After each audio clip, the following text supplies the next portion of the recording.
আমাদের মাদারীপুর শহরের পানিছত্র এলাকায় যে ইসলামী ব্যাংক হাসপাতালটি রয়েছে, এই হাসপাতালটির যথেষ্ট জেলায় সুনাম রয়েছে। খুব ভালোভাবেই হাসপাতালটি পরিচালিত হয়ে আসছে।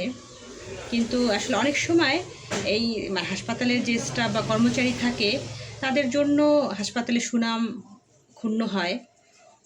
মানে এই ব্যাপারটি আসলে কর্তৃপক্ষের নজরে আসা উচিত।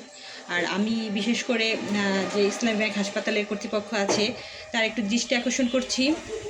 কারণ হচ্ছে মানে আমি কয়েকদিন আগে মানে আমার ছেলেকে ইসলামী ব্যাংক হাসপাতালে একজন চোখের ডাক্তারকে দেখাই।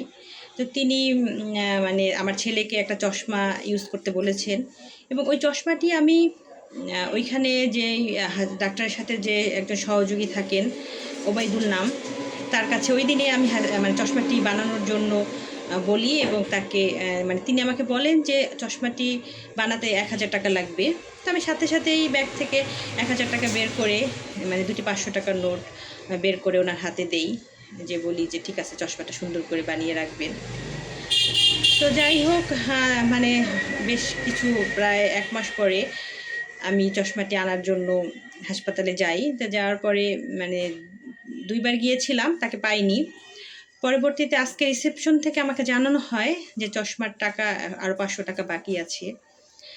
পরবর্তীতে মানে ওই যে ওবায়দুল, উনি ফোন দেন, উনি ফোন দিয়ে আমাকে বলেন যে আমি নাকি তাকে 500 টাকা দিয়েছি, তাকে 1000 টাকা দেইনি আসলে। মানে এবং উনি একটু উত্তেজিতভাবেই কথা বলেন যে আমি নাকি তাকে 500 টাকাই দিয়েছি। আচ্ছা, যাই হোক, ভুলটা আসলে আমারই। কারণ আমি যখন টাকাটা দিয়েছি তখন আসলে আমার একটা রিসিট নেওয়া উচিত ছিল, কিন্তু আমি রিসিট নেইনি। এটা আসলে আমার অপরাধ, আমার ভুল। আর আসলে আর একটা জিনিস হচ্ছে, 500 টাকা বড় কথা না, কারণ 500 টাকা খুব বেশি মানে একটা টাকার পরিমাণ না। কিন্তু আসলে সচেতনতা খুব জরুরি। কারণ আজকে আমি একজন সচেতন মানুষ হবার পরেও ওনাকে আমি 1000 টাকা দেওয়ার পরে উনি বলে ওনাকে আমি 500 টাকা দিয়েছি। তাহলে সেখানে একজন অশিক্ষিত বা যারা বেশি বোঝে না, গ্রামের সহজ সরল মানুষ, তাদের কাছ থেকে উনি কী করবেন? আসলে এই প্রশ্নটা আমি হাসপাতাল কর্তৃপক্ষের কাছে রাখছি, যে এই কাজগুলো যেন না করে, যে মানুষজনের কাছ থেকে টাকা একটা নিয়ে এসে সে রিসিট দিবে না এবং উল্টাপাল্টা কথা বলবে, এটা কখনোই কাম্য না।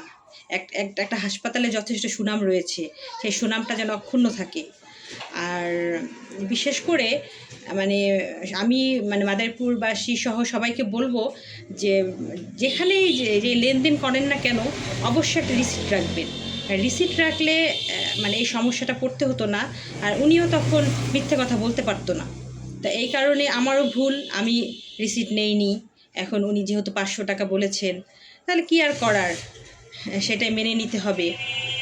তাই আপনারা যখনই যেখানে হাসপাতাল হোক, যেখানেই হোক, কোনো টাকার লেনদেন করলে অবশ্যই একটা রিসিট চাইবেন। এটা আপনার অধিকার, এটা আপনাকে তারা দিতে বাধ্য। আমার মতো আপনারা আসলে ভুল করবেন না। এবং হাসপাতাল কর্তৃপক্ষকে বলবো যে এই ওবায়দুলের ব্যাপারে দেখতে, কারণ উনি হয়তো আজকে আমি একজন সচেতন মানুষ আমার সাথে করেছে, এরপরে সে আরও মানুষের সাথে যে করবে না বা করেছে, এমন কিন্তু কোনো গ্যারান্টি নেই। সবাই ভালো থাকবেন, সুস্থ থাকবেন।